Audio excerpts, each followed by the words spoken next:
Good evening, you're watching Left, Right and Centre. I'm Nidhi Razdan. On the show this evening, Devendra Fadnavis is elected as leader of the BJP in Maharashtra, all set to be the next chief minister. From ML Khattar in Haryana to Fadnavis in Maharashtra, the new guard takes charge in the BJP. But will the Congress follow?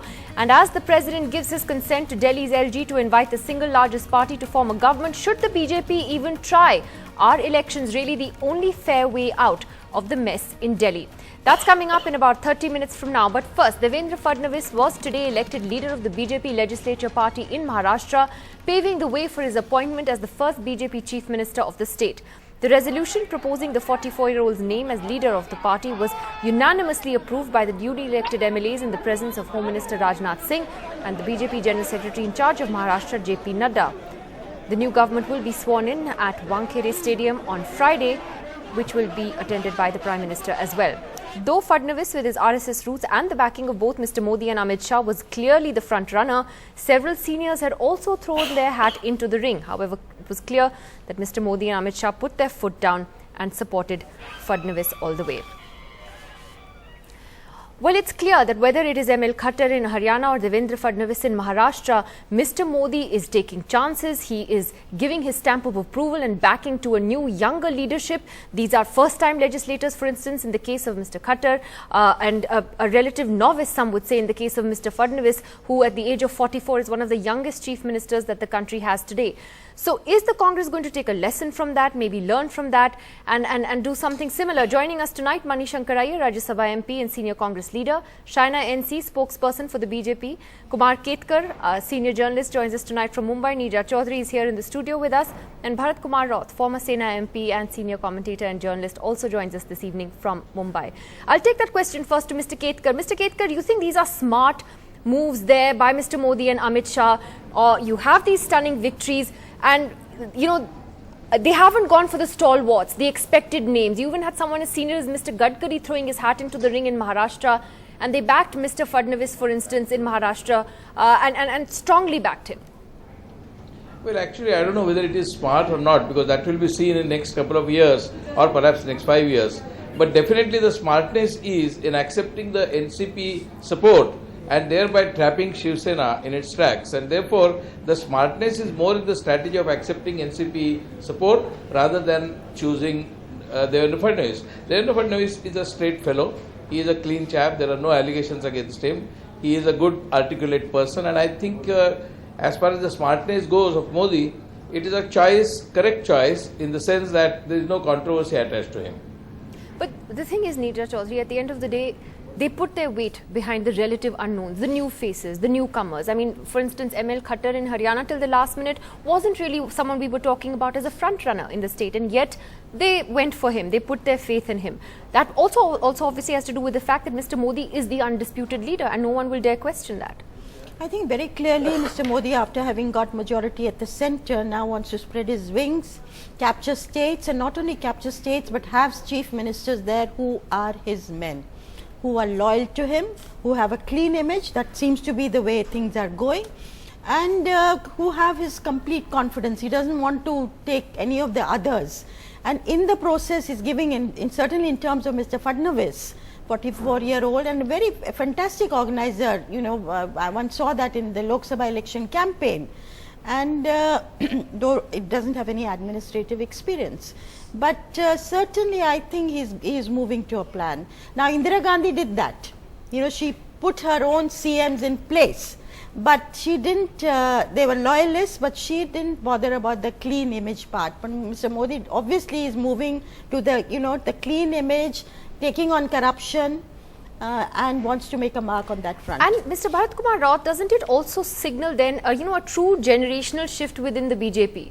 Because you already see that with Mr. Modi and Amit Shah, who now have replaced Mr. Vajpayee and Advani in the party posters as well, even in the media room here in Delhi.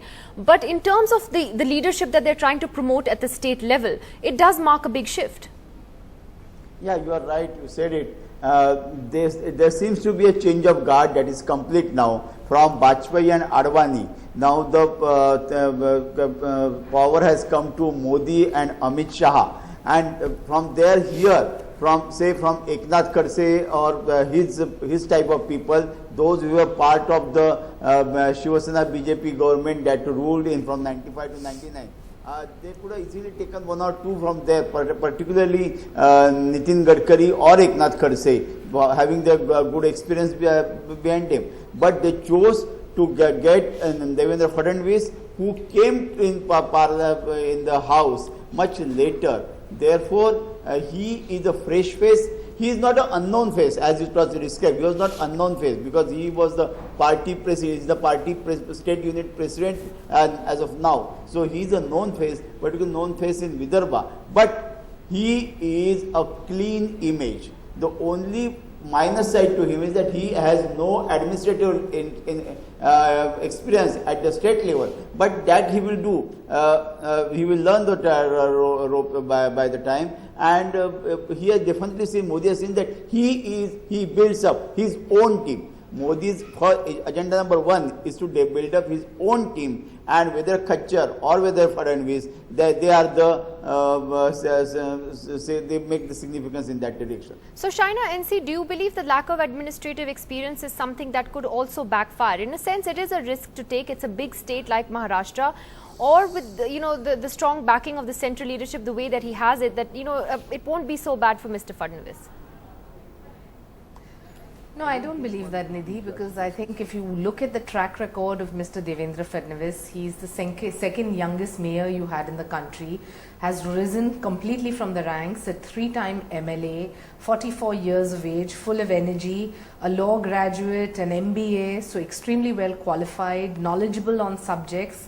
And I think the beauty of a party like BJP is that it's not just about aspirational stories, it's about realizing talent and giving that talent an opportunity to perform. So in that sense, the impeccable reputation, credibility, the road forward to fight. Don't forget, we've had 15 years of only a corrupt governance in the state of Maharashtra. Whether it's the Congress or the NCP, I mean, we have been put to shame, scam after scam. So to rectify all of that, you clearly need somebody who is accountable, transparent, and has an image which meets not just as in lip service, but as somebody who walks the talk. And I think Mr. Fadnavis is going to do just that. He's extremely knowledgeable on policies, and to implement them, he has the political will and a strong cadre base because he has risen literally from the ranks. Okay, so let me take that question then to Mr. Manishankar Iyer, that Mr. Iyer, is there a lesson in this for the Congress party? I'm not saying you should do exactly what the BJP does. You're a different party. You have a different style of leadership. But the Congress obviously needs to wake up after the Lok Sabha defeat, which everyone gets a sense it's not been able to do. And everyone's waiting for those big changes in the party. Do you think you could take a cue from what Mr. Modi is doing in the BJP and, promote that young, fresh leadership in the Congress party, which it so desperately needs? You have the talent. It's a question of honing it. Quite irrespective of what the BJP has done or not done, please don't forget that long before these dramatic changes took place inside the BJP, we had elevated Rahul Gandhi to the second most important position in the party, that of Vice President. And I think at present what is happening is not really a battle between younger generations and older generations, but between those who want to make radical changes in the way the party functions against those who believe that the old tried methods have proved their success both in 2004 and in the remarkable win of 2009, and don't think we should be phased from that old line of thinking merely by the setback of May 2014. And it seems to me that this is now being resolved by some form of a compromise between the two, where both the old and the young, both the new and the old, both the conservative and the radical will coexist and together work towards a new Congress party. And that is a process that is on. It's not yet clear in the public eye, but will, I think, much sooner than later become evident. But Mr. Iyer, does the Congress actually need a radical shake-up? Is it good enough for there to be a compromise between the old and the new?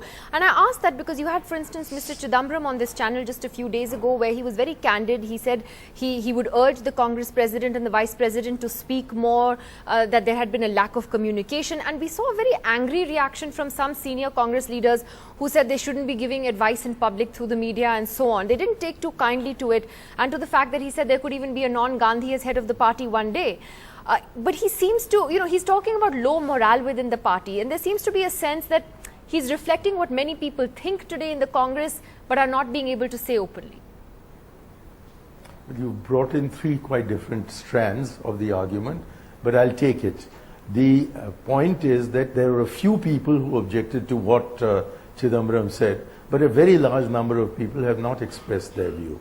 Also, I do not think it is a matter of dispute that there is low morale in the party. There is low morale in the party. But I think the higher leadership is fully aware of this, and we are on the edge of issues on which the higher leadership has been introspective, become part of the larger public discourse. The point is, do we or do we not need a radical transformation in the way the Congress is run? Well, it was back in 1985 when a man younger than Rahul Gandhi is today, his father Rajiv Gandhi, spoke of the brokers of power and suggested, like Jesus Christ had said about the moneylenders, that they should be driven out of the temple. And as a result of that initiative, there was a report, the Uma Shankar Dikshit report, and subsequently the first Antony introspection report, which gave a number of radical suggestions which have not been implemented despite the Dikshit report being about 25 years old and the first Antony report being nearly 15 years old. I think many of the changes that are contemplated by Rahul Gandhi follow the pattern of the Dikshit and Antony reports, and therefore they have been very much part of the Congress discourse within the party for the last several years,